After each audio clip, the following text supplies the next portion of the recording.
Hi, நம்ம இன்றைக்கி என்ன பார்க்க போகிறோம்னு பார்த்தீங்கன்னா சாரீ ப்ளீட்டிங். சாரீ ப்ளீட்டிங் எப்படி பண்ணுறதுன்னு நிறைய பேர் கேட்டிருந்தீங்க. அதுக்காக தான் இந்த சாரீ ப்ளீட்டிங் எப்படி பண்ணணும்னு நம்ம வீடியோ போடுறோம். ஃபஸ்ட்டு நம்ம சாரீ ஃபுல்லாக பிரிச்சிடலாம். சாரீ பிரித்ததுக்கப்புறமா ஃபஸ்ட்டு ஃப்ளீட் எப்படி எடுக்கலாம் அப்படின்றத பார்க்கலாம். ஃபஸ்ட்டு முந்தானியில் ஃப்ளீட்டிங் எப்படி பண்ணுறதுன்னு பார்க்கலாம். நான் ஷோல்டரில் போட்டு தான் ஃப்ளீட்டிங் எனக்கு பண்ண வருன்றதுனால நான் ஷோல்டரில் போட்டு ஃப்ளீட்டிங் எடுத்துட்டேன். உங்களுக்கு வேணும்னா டேபிளில் போட்டு கூட நீங்கள் ஃப்ளீட்டிங் எடுத்துக்கலாம். அதே மாதிரி எனக்கு ஃப்ளீட்டிங் சின்னதாக வேணுன்றதுனால நான் ஃப்ளீட்டிங் சின்னதாக வச்சுட்டேன். உங்களுக்கு பெருசாக வேணும் அப்படின்னா வச்சுக்கலாம். எனக்கு 9 மடிப்பு ஃப்ளீட்டிங் வேணுன்றதுனால நான் அப்படி வச்சுக்கிட்டேன் சின்னதாக. உங்களுக்கு பெருசாக வேணும் அப்படின்னா நீங்கள் 6-7 மடிப்பு உள்ள மாதிரி கூட நீங்கள் ஃப்ளீட்டிங் எடுத்துக்கலாம். நீங்கள் அந்த ஃப்ளீட்டிங் எடுத்ததுக்கப்புறமா அந்த இடத்துல நம்ம ஒரு பின் போட்டுக்கலாம். ஃபுல்லாக அரேஞ்ச் பண்ணிவிட்டு அந்த இடத்துல ஒரு பின் போட்டுக்கலாம். அந்த இடத்துல நம்ம ஒரு பின் போட்டுடலாம். பின் போட்டதுக்கப்புறமா அந்த டேபிள் இருக்குது பார்த்தீங்களா, அந்த டேபிளில் அந்த ஃப்ளீட்டிங் எடுத்து வச்சிடலாம். ஃப்ளீட்டிங்கை நம்ம அந்த 4 விரல் வச்சு நம்ம அப்படியே அந்த ஃப்ளீட்டிங் எடுக்கலாம். அந்த மாதிரி 4 விரல் வச்சு கொஞ்சம் கொஞ்சமாக எடுத்தீங்க அப்படின்னா ஃப்ளீட்டிங் உங்களுக்கு நல்லா உங்களுக்கு அழகாகவும் வரும். அங்கே பின் பண்ணியிருக்கோம் பார்த்தீங்களா, அந்த பின் பண்ண அளவுக்கே உங்களுக்கு அந்த இடத்துல உங்களுக்கு ஃப்ளீட்டிங் நல்லா வரும். அந்த ஃப்ளீட்டிங் ஃபுல்லாக கரெக்டாக எடுத்து அரேஞ்ச் பண்ணி வைக்கணும். அது ஃபுல்லாக அரேஞ்ச் பண்ணி வச்சுட்டு அந்த இடத்துல நம்ம ஒரு பின் போட்டுடலாம். பின் போட்டதுக்கப்புறமா அந்த இடத்துல நம்ம ஒரு ஐனிங் கொடுக்கணும். ஃபஸ்ட்டு அந்த ஐனிங்கை ஃபுல்லாக அந்த கரெக்ட் பண்ணி வச்சுருக்கல அந்த இடத்துல நம்ம அயன் பண்ணி முடிச்சுட்டு ஃபஸ்ட்டு நான் ஒரு ஃப்ளீட்டிங் தான் ஃபஸ்ட்டு பண்ணி முடித்தேன்.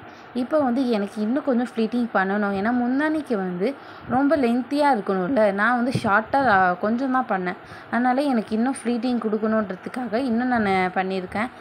அந்த இடம் ஃபுல்லாக அரேஞ்ச் பண்ணிடலாம். அரேஞ்ச் பண்ணதுக்கப்புறமா அந்த இடத்துல நம்ம பின் போடலாம்.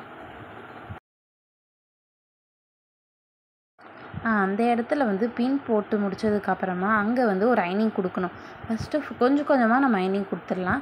நான் இப்போ இந்த இடத்துல ஐனிங் கொடுக்குறேன். ஃபஸ்ட்டு அங்கே ஐனிங் கொடுத்தாச்சு. இப்போ இந்த இடத்துல ஐனிங் கொடுத்துடலாம்.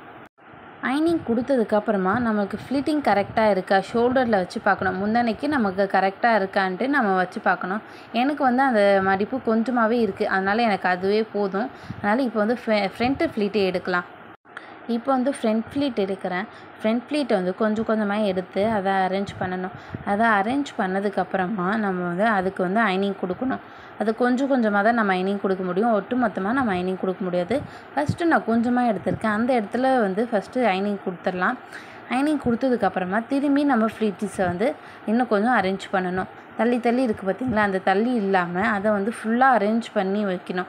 அதை அரேஞ்ச் பண்ணதுக்கப்புறம் தான் நம்ம அந்த இடத்துல ஐனிங் திரும்பி கொடுக்கலாம். அந்த இடத்துல அயன் பண்ணி முடித்ததுக்கப்புறம் நம்ம அந்த இடத்துல நான் கிளிப் போட்டிருக்கேன். அந்த கிளிப்பை எடுத்துகிட்டு திரும்பி அந்த இடம் திரும்பி அரேஞ்ச் பண்ணணும். கொஞ்சம் கொஞ்சமாக உங்களுக்கு ஃப்ரண்ட் ஃப்ளீட்டு ஃபுல்லாக அரேஞ்ச் பண்ணணும். அரேஞ்ச் பண்ணிவிட்டு உங்களுக்கு அந்த இடமும் ஐனிங் பண்ணணும். அந்த இடமும் நம்ம ஐனிங் பண்ணி முடிச்சதுக்கப்புறமா அதை ஃபுல்லாக அரேஞ்ச் பண்ணிட்டோமா, அரேஞ்ச் பண்ணி ஐனிங் கொடுத்ததுக்கப்புறமா அதை எடுத்து நம்ம ஷோல்டரில் போட்டு வச்சு நம்ம வச்சு பார்க்கணும் நமக்கு கரெக்டாக இருக்கான்ட்டு. ஃப்ரண்ட் ஃப்ளீட்டையும் அந்த ஷோல்டரில் முந்தானிக்கு வச்சுருக்கோம்ல அதுவும் நமக்கு கரெக்டாக இருக்கா என்னன்னு செக் பண்ணணும். செக் பண்ணிவிட்டு அந்த ஃபஸ்ட்டு ஃப்ளீட் இருக்குது பார்த்திங்களா, அந்த ஃபஸ்ட்டு ஃப்ளீட்டை நம்ம சுற்றிக்கணும். அந்த ஷோல்டரில் போட்டு கரெக்டாக நம்ம பின் குத்துற இடத்துல கரெக்டாக இருக்கான்னு பார்த்துட்டு அந்த ஃபஸ்ட்டு ஃப்ளீட்டை கொண்டு சுற்றி விடணும். சுற்றி விட்டு நம்மளுக்கு கரெக்டாக ஃப்ளீட் கொடுக்குறோம்ல அந்த இடத்துல கரெக்டாக அந்த இடத்துல பின் போட்டுக்கலாம். அந்த இடத்துல ஏன் பின் போட்டோன்னு நமக்கு ஹிப் சைஸ் கரெக்டாக இருக்கணுன்றதுனால நான் அந்த இடத்துல பின் போட்டிருக்கேன். பின் போட்டுட்டு இப்போ திரும்பி நம்ம ஃபஸ்ட்டு மடிப்பு உள்ளே நம்ம சொருவோம் பார்த்திங்களா, அந்த இடத்துல நான் பின் போடுறேன். ஏன்னா அப்போ உங்களுக்கு சுற்றி வரணும்ல, அதனால் அது சுற்றி அந்த இடத்துல ஒரு பின் போடுறேன். அந்த பின் போட்டதுக்கப்புறமா ஃபஸ்ட்டு ஒரு பின் போட்டோம் பார்த்திங்களா, அந்த சென்டர் ஃப்ளீட்டையும் அதையும் எடுத்து அங்கே நம்ம ஒரு ஃப்ளீட்டிங் கொடுக்குறோம். நமக்கு நடுவில் அந்த ஃப்ளீட்டிங் சொருகணும்ல, அதுக்காக அந்த ஃப்ளீட்டிங் எடுக்கிறேன். கொஞ்சம் கொஞ்சமாக நம்ம அந்த ஃப்ளீட்டிங் எடுக்கணும். ஃபஸ்ட்டு நான் கொஞ்சம் லெஃப்ட் ஹேண்டில் இருந்து உங்களுக்கு கொஞ்சம் கொஞ்சமாக நான் எடுத்திருக்கேன். எனக்கு அந்த மாதிரி வாட்டம் அது வரல, எனக்கு போடுறதுக்கு வாட்டம் வரல. இருந்தாலும் எனக்கு முடிஞ்ச அளவுக்கு நான் அந்த ஃப்ளீட்டிங் எடுத்துக்கிட்டேன். உங்களுக்கு வந்து இது உங்களுக்கு saree கட்ட தெரியும் அப்படின்னா நீங்கள் போடுறதுக்கு உங்களுக்கு கரெக்டாகவே வரும். எனக்கு வந்து கொஞ்சம் கொஞ்சமாக தான் இது பண்ண தெரியுன்றதுனால என்னால் முடிஞ்ச அளவுக்கு நான் அந்த ஃப்ளீட்டிங் எடுத்திருக்கேன். ஃப்ளீட்டிங் எடுத்து ரெண்டுத்தையும் ஒன்றா வச்சு அரேஞ்ச் பண்ணுறேன். அரேஞ்ச் பண்ணிவிட்டு நான் அந்த டேபிளில் போடுறேன். டேபிளில் போட்டுட்டு அதை வந்து அரேஞ்ச் பண்ணுறேன் கொஞ்சம் கொஞ்சமாக. எனக்கு ஹிப் சைஸ் வந்து கொஞ்சம் நல்லா பெருசாக இருக்கணும், அந்த இடத்துல நல்லா இருக்கணுன்றதுனால நான் அதை ஃப்ளீட்டிங் கொஞ்சம் கொஞ்சமாக எடுத்திருக்கேன். அந்த ஃப்ளீட்டிங் கொஞ்சம் கொஞ்சமாக தள்ளி வைக்கணும். அதை தள்ளி வச்சிங்க அப்படின்னா அந்த வந்து 6 ஃப்ளீட்டிங் நான் கொடுத்துருக்கேன். 6 ஃப்ளீட்டிங்கும் ஒழுங்காக வச்சு அந்த இடத்த வந்து நான் அரேஞ்ச் பண்ணிடுறேன். அரேஞ்ச் பண்ணிவிட்டு அந்த இடத்துல வந்து நம்ம ஒரு பின் போடணும். அந்த இடத்துல பின் போட்டுட்டு அதுக்கப்புறமா கீழேயும் நம்ம ஒரு பின் போடணும். ஃபஸ்ட்டு இதை பின் போட்டுடலாம். இங்கே வந்து பின் போட்டு முடிச்சதுக்கப்புறமா கீழே வந்து நம்ம அரேஞ்ச் பண்ணணும். கீழேயும் நம்ம அரேஞ்ச் பண்ணிவிட்டு அங்கேயும் ஒரு பின் போடணும். ஃபஸ்ட்டு அதை அரேஞ்ச் பண்ணிடலாம். அது கொஞ்சம் கொஞ்சமாக தான் எடுத்து நம்ம அரேஞ்ச் பண்ண முடியும். அதை ஃபஸ்ட்டு அரேஞ்ச் பண்ணிவிட்டு அதை எடுத்து டேபிளில் போடணும். டேபிளில் போட்டுட்டு அங்கே வந்து கொஞ்சம் கொஞ்சமாக நம்ம ஃப்ளீட்டிங் எடுக்கணும். டேபிளில் இப்போ நம்ம போட்டுட்டோம். அந்த ஃப்ளீட்டிங்கை வந்து நம்ம கரெக்டாக அரேஞ்சாக பண்ணி வைக்கணும். அது கரெக்டாக இருக்கா என்னென்னு பார்க்கணும். அந்த ஃப்ளீட்டிங்கும் இந்த ஃப்ளீட்டிங்கும் ஒரே மாதிரி கரெக்டாக இருக்குதா செக் பண்ணிவிட்டு தான் நம்ம வந்து அந்த இடத்துல பின் போடணும். அதனால் நான் ஃப்ரண்ட்டில் அந்த இடத்துல பின் போட்டிருக்கல அங்கேயும் இங்கேயும் கரெக்டாக இருக்கான்ட்டு நான் பார்க்குறேன். பார்த்து அதை ஃபுல்லாக அரேஞ்ச் பண்ணுறேன். அந்த இடம் அரேஞ்ச் பண்ணதுக்கப்புறமா இது எல்லாத்தையும் ஒன்று சேர்த்து அங்கே வந்து ஒரு இடத்துல பின் போடுறேன். நான் அந்த இடத்துல வந்து நான் பின் போட்டு முடிச்சிட்டேன். அதை ஃபுல்லாக அரேஞ்ச் பண்ணிவிட்டு எனக்கு வந்து நடுவில் வந்து ஒரு பின் போடுறேன். அந்த இடம் வந்து கலையாமல் இருக்கணுன்றதுனால அந்த இடத்துல வந்து நான் ஸ்ட்ராங்காக ஒரு பின் போட்டுக்கலான்ட்டு அந்த இடத்துல நான் ஃபுல்லாக அரேஞ்ச் பண்ணிவிட்டு பின் போடுறேன். அந்த இடத்துல வந்து நான் இப்போ பின் போட்டு முடிச்சிடுறேன். பின் போட்டு முடிச்சதுக்கப்புறமா அங்கே வந்து நம்ம ஒரு ஐனிங் கொடுக்கணும்.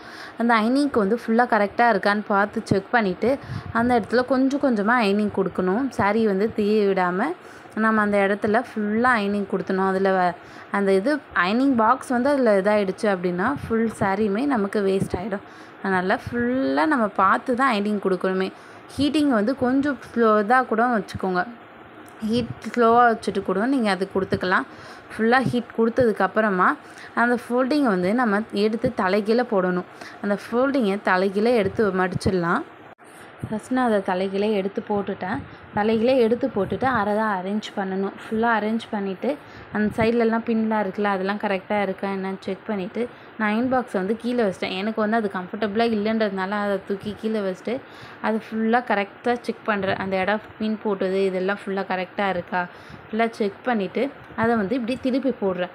அதை திருப்பி போட்டிங்க அப்படின்னா தான் உங்களுக்கு பாக்ஸ் ஃபோல்டிங் பண்ணுறதுக்கு உங்களுக்கு கரெக்டாக வரும். அதனால் அதை லைட்டாக தூக்கி தலைகீழே போட்டிருக்கேன்.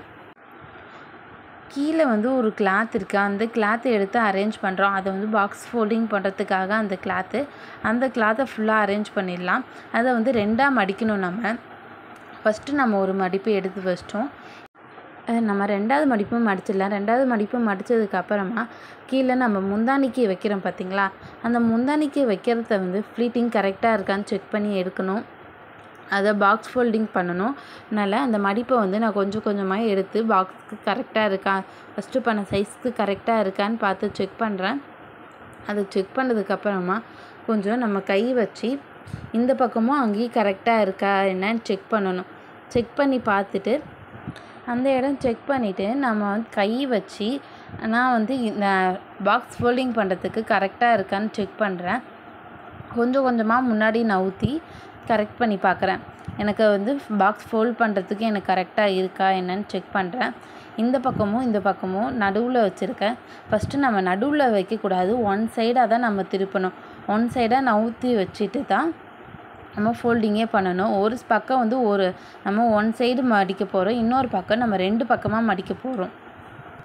அதை வந்து ஃபுல்லாக கரெக்ட் பண்ணி விட்டு நான் 2 கையால் வச்சு பார்க்குறேன். எனக்கு கரெக்டாக இருக்கான்னு செக் பண்ணிவிட்டு அந்த இடத்த வந்து நான் மடித்து விட்டுறேன்.